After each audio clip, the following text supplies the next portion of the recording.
guys. Aku Damelia dan aku akan membuat belajar kamu jadi lebih mudah dan happy. Ayo subscribe. Oke. Terima kasih. Enjoy videonya. Halo guys, di video kali ini kita akan membahas prosedur apa saja yang terdapat di dalam CS fallback. Oke? Jadi, dalam standarisasi R8 oleh C3GPP, itu prosedurnya terbagi menjadi 3. Yang pertama measurement phase, yang kedua decision phase, dan yang ketiga adalah execution handover.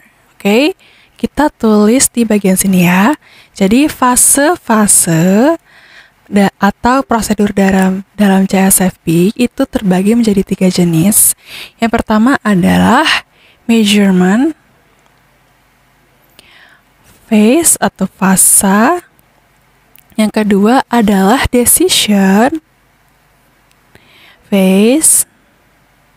Dan yang terakhir adalah execution handover. Alright, ini adalah fase-fasenya. Kita akan memperdalam masing-masing fase ini. Nah, pada measurement phase adalah dia akan menentukan fasenya itu berdasarkan 2 jenis. Oke, dalam melakukan CSFB di sini dia akan memeasure atau memastikannya menggunakan 2 cara. Ada yang namanya blind skenario, ada yang namanya measure skenario.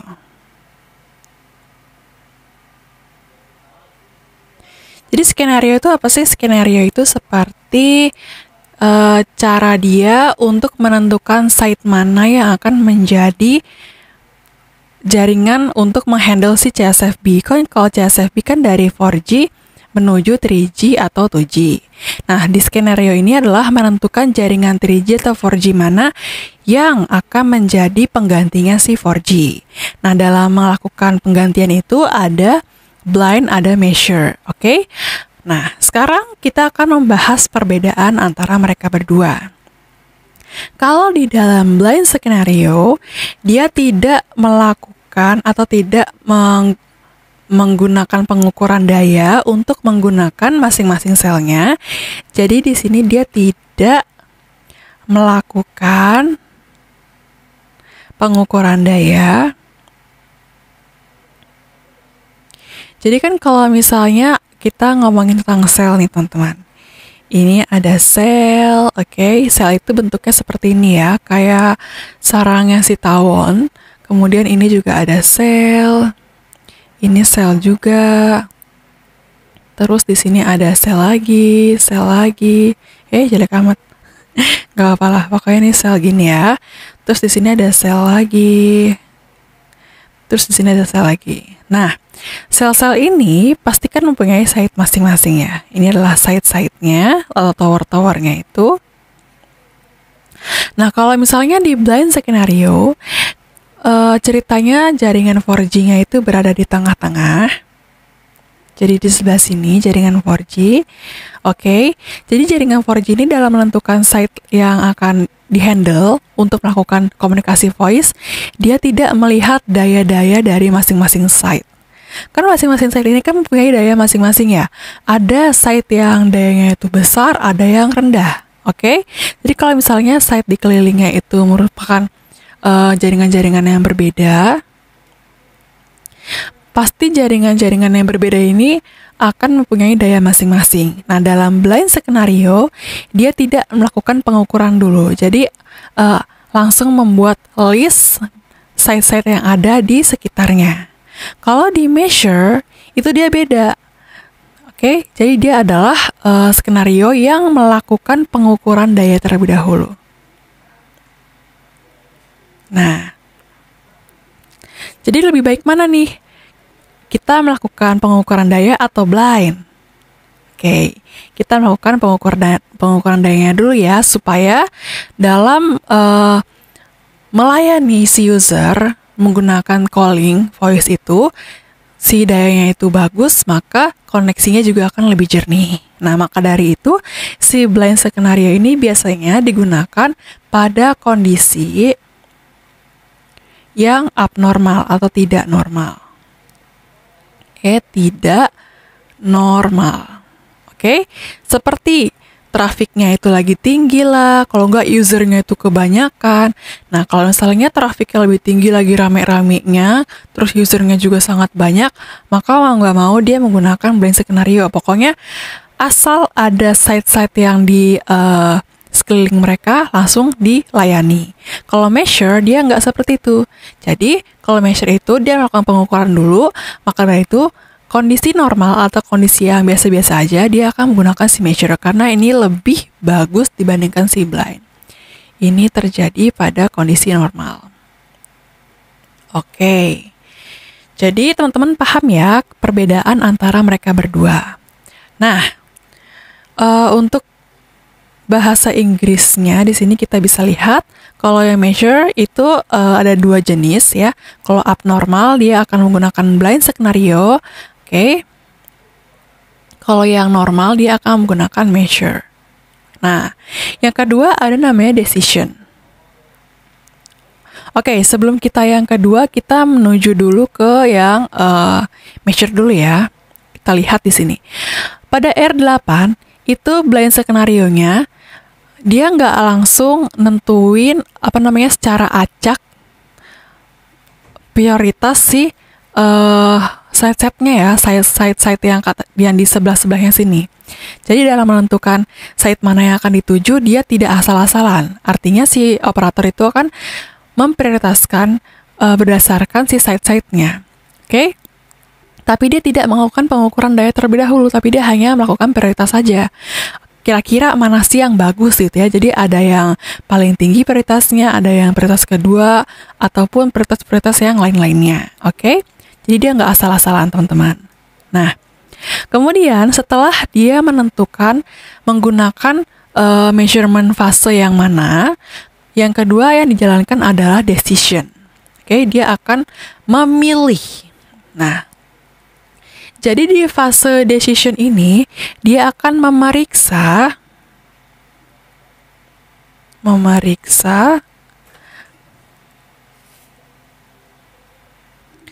hasil dari pengukuran yang sebelumnya ya, dari measurement fase, dan dia akan membuat sebuah list cell.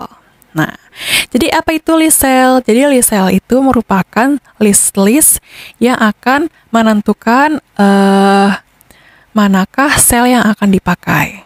Nah, ini dalam membuat listnya, dia akan membuat juga berdasarkan blind skenario dan measure skenario. Oke? Nah, misalnya ini adalah yang blind skenario, ini adalah measure skenario. Nah, karena kita ingin menentukan sel-sel yang di sampingnya itu ada 1, 2, 3, 4, 5, 6, maka di sini listnya ada 6 baris. 1, 2, 3, 4, 5, 6. Di sini juga 1, 2, 3, 4, 5, 6. Nah, kalau yang blind, dia operatornya itu menentukan prioritasnya menggunakan perkiraan saja. Yang di sel-sel yang di sekitarnya itu apa aja. Misalnya di sini adalah sel yang pertama ya. Terus di sekelilingnya sel kedua, sel ketiga, sel keempat, sel kelima, sel keenam, dan sel ketujuh. Maka di sini dia asal itu memprioritaskan aja berdasarkan perkiraan. Jadi sel 2, sel 3, sel 4, sel 5, sel 6, sel 7 gitu ya. Oke? Nah, ini juga bisa acak sesuai dengan pembuatan si operatornya itu sendiri. Nah, ini akan berbeda dengan measure skenario, di mana kalau di sini dia akan dilihat daya yang tertinggi. Misalnya daya yang tertinggi itu dimiliki oleh sel yang ketiga. Maka di sini yang pertama adalah listnya yang ketiga. Kemudian sel yang keenam. Oke, maka di sini ditulis sel yang keenam dan sel-sel selanjutnya. Oke, nah itu dilakukan pada decision karena dia akan menentukan ya. Kemudian setelah dia membuat list-list seperti ini, dia akan memutuskan sel mana yang akan dipakai. Oke. Di sini dia akan diputuskan sel mana. Oh, kalau misalnya dia menggunakan measure sel 3 nih langsung dipakai. Oke, dia sudah memutuskan ya, bahwa sel 3 akan kita gunakan. Nanti untuk pengimplementasiannya akan dilakukan pada execution handover. Jadi di sini adalah menjalankan hasil dari decision phase. Artinya dari jaringan C4G dia akan berpindah ke jaringan 3G atau jaringan 2G menggunakan sel yang bagian 3 atau site yang bagian 3. Oke, teman-teman? Di mana bagian 3 kan 3G ya? Oh, berarti dia pakai yang sebelah sini. Ini tidak. Nah, seperti itu. Oke. Jika kondisinya dia menggunakan blind skenario dan dia mendapatkan sel yang site-nya itu kurang bagus atau dayanya itu sangat rendah, maka yang dilakukan adalah dia akan melakukan measurement phase lagi kembali. Jadi akan melakukan decision lagi dan execution lagi. Nah, ini terjadi kalau misalnya dia mendapatkan yang paling rendah. Maka dari itu ketika user itu melakukan telepon-teleponan ya dari TX menuju RX, ketika dia menggunakan CSFB dan dia melakukan handover, itu biasanya dalam mencari sinyal itu akan membutuhkan waktu. Oke, nah kalau misalnya orang-orang awam yang kurang tahu tentang hal ini, biasanya tuh HP-nya tuh dikocok-kocok lah sampai nggak tahu kenapa tuh HP dikocok-kocok. Nah, untuk mengatasi hal-hal seperti ini adalah sebaiknya HP ini tuh adalah dimatikan lah dulu, oke, powernya tuh di-off-in dulu, baru nanti dia dinyalain lagi. Mengapa hal ini harus dilakukan? Supaya dia bisa menentukan site mana yang dayanya itu lebih bagus. Kalau misalnya dia dikocok-kocok kan itu kan nggak pengaruh sebenarnya ya. Yang lebih bagus adalah kita dimatikan dulu supaya dia bisa mendecisionkan, memutuskan mana site yang lebih bagus di sekitarnya. Itu adalah solusi yang terbaik. Nah, ini merupakan fase-fase yang terjadi pada CSFB ketika kita menggunakan skenario yang bersifatnya itu R8. Nah, jadi skenarionya itu atau standarisasinya itu ada 2 teman-teman. Selain R8, dia juga terdapat yang namanya R9. Nah, R9 ini biasanya dinamakan dengan flash CSFB. Artinya, CSFB yang sudah kita lakukan sebelumnya seperti ini dalam fase-fase ini akan dipercepat. Nah, makanya dinamakan dengan flash. Dia akan dipercepat. Apa yang dipercepat? Proses pada saat mengimplementasikan si R8 sebelumnya itu. Oke? Jadi, yang akan dilakukan adalah prosesnya itu yang pertama adalah pada saat dia ingin melakukan intra-network relation, si inodB-nya itu akan request dulu. Kemudian setelah dia merequest, kemudian si BSC dan RNC itu akan menerima requestan si inodB dan dia akan menentukan inodB mana yang akan dituju untuk melakukan si CSFB berdasarkan informasi yang dia punya dan juga berdasarkan list yang sudah dibuat. Oke? Nah, jadi di sini core network itu tidak menghandle voice-nya, tetapi yang menghandle voice-nya itu hanyalah si inodB.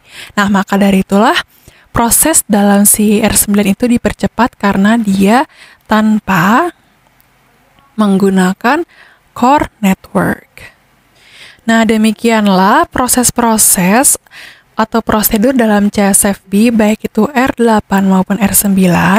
Di sini teman-teman tinggal baca ya kalau misalnya teman-teman pengen tahu, tinggal baca. Dan semoga ilmu ini bermanfaat dan berguna bagi teman-teman semua. Selanjutnya, kita akan membahas mengenai bagian si faulty.